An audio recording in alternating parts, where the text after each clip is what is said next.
ہمارے نوجوان کیوں تباہ ہو رہے ہیں؟ ایک تو صحبت، گندی صحبت اختیار کرتے ہیں، ان چیزوں نے ہمیں اطاعت رسول سے دور کر دیا۔ پھر ہمارا تعلق قرآن سے ٹوٹ گیا یا توڑوا دیا گیا، وہی جیسے میں نفس و شیطان کے بارے میں کہہ رہا ہوں۔ ہم قرآن نہیں پڑھتے۔ قرآن وہ چیز ہے کہ اس میں اتنے پر تاثیر مضامین ہیں کہ اگر ہم اس کو ترجمہ تفسیر سے پڑھیں تو دل کی دنیا ضرور بدلے گی، کیونکہ اللہ کا کلام ہے نا۔ مولا علی رضی اللہ تعالی عنہ ارشاد فرمایا کرتے تھے کہ جب میں چاہتا ہوں کہ اپنے رب سے باتیں کروں تو میں نماز پڑھتا ہوں، اور جب میں چاہتا ہوں کہ میرا رب مجھ سے باتیں کریں تو میں قرآن پڑھتا ہوں۔ ہم نے قرآن پڑھنا چھوڑ دیا۔ ہمارے کتنے سارے نوجوان یہاں ایسے بیٹھے ہوں گے، ہمارے محلے میں مجھے سن رہے ہیں، ہماری بہنیں سن رہی ہیں، جنہوں نے ایک دفعہ بھی زندگی میں پورے قرآن کو ترجمہ اور تفسیر سے نہیں پڑھا۔ پڑھیں گے تو دل میں نور پیدا ہوگا، نور پیدا ہوگا، ذہن بنے گا تو اطاعت کی طرف آئیں گے۔ لیکن یہ بھی ایک بہت بڑا مانع ہے کہ ہم نے قرآن کو پڑھنا چھوڑ دیا۔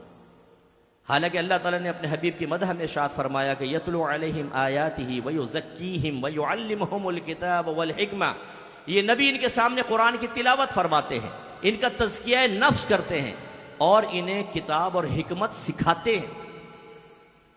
تبھی صحابہ کرام جب پیچھے کھڑے ہوتے تھے، عربی اللسان تھے، وہ ایک آیت سنتے اس میں جو اللہ نے مضمون بیان کیا دل پہ اثر کرتا، رونے لگ جاتے تھے نماز میں سرکار کے پیچھے۔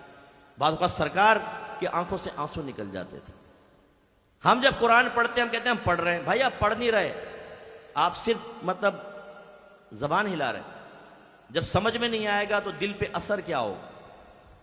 جیسے میں آپ کو کہوں، میں ایک بڑی صدمے والی بات آپ کو بتانے لگا ہوں، بہت ہی صدمہ ہے، آپ رو پڑیں گے۔ آپ کہیں گے اچھا سنائے مفتی صاحب۔ میں نے کہا چین چاں چاں چاں چین، رو۔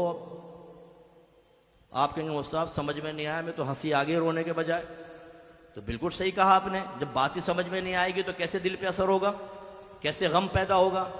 یہی میں آپ سے پوچھتا ہوں، قرآن ہمیں بڑا سمجھ میں آتا ہے جب ہم پڑھ رہے ہوتے ہیں، تو کچھ سمجھ میں نہیں آ رہا ہوتا تو مضامین قرآن ہمارے سامنے نہیں آتے تو پھر ہمارے دل کی دنیا کیسے بدلے گی؟ قرآن ہم نے چھوڑ دیا۔ حدیث ہمارے گھروں میں ہے ہی نہیں۔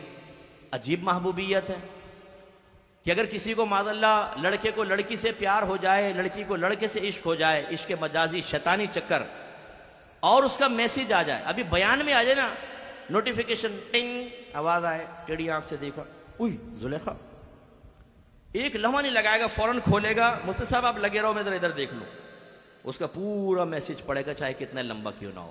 اور اگر اس میں کوئی بہت ہی اچھی بات ہوئی تو وہی پہ دل نور نور ہو جائے گا صاحب۔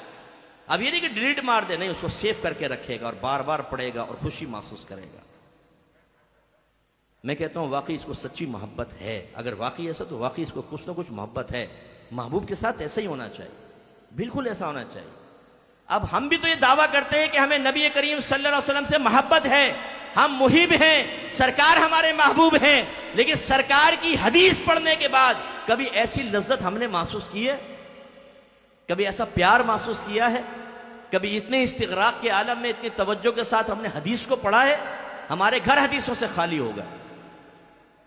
کسی کے گھر میں سیاہ ستہ کا سیٹ شاید ہی ہو، شاید ہی بہت سارے ایسے بیٹھے ہوں گے جنہوں نے کبھی بخاری کو اپنے ہاتھ میں لے کر دیکھا ہو، بلکہ آنکھوں سے بھی دیکھا ہو، ہاتھ میں لینا دور کی بات، بہت ہی کم۔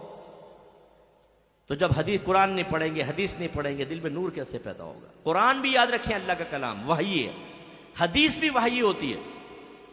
اس میں فرق یہ ہوتا ہے کہ جو قرآن کی وحی ہوتی ہے اس میں مفہوم بھی اللہ کی طرف سے ہوتا ہے اور الفاظ بھی اللہ کی طرف سے ہوتے ہیں۔ نبی کریم اپنے پاس سے الفاظ نہیں بدل سکتے، وہی بیان کریں گے جو اللہ نے نازل فرمائے، جو الہام فرمائے، انہی کے ذریعے وہ مفہوم بیان ہوگا۔ حدیث یہ اللہ تعالیٰ الہام فرماتا ہے اپنے نبی کو، یہ بھی وحی ہوتی ہے، لیکن اس میں سرکار کو اجازت ہوتی ہے کہ آپ اپنے الفاظ میں اس کو بیان کر دیں۔ اسی لیے قرآن کو کہتے ہیں وحی جلی اور حدیث کو کہتے ہیں وحی خفی، ہیں دونوں اللہ کے کلام، اور دونوں چیزیں ہم نے چھوڑ دی، تو پھر کیسے اطاعت کی طرف آئیں گے؟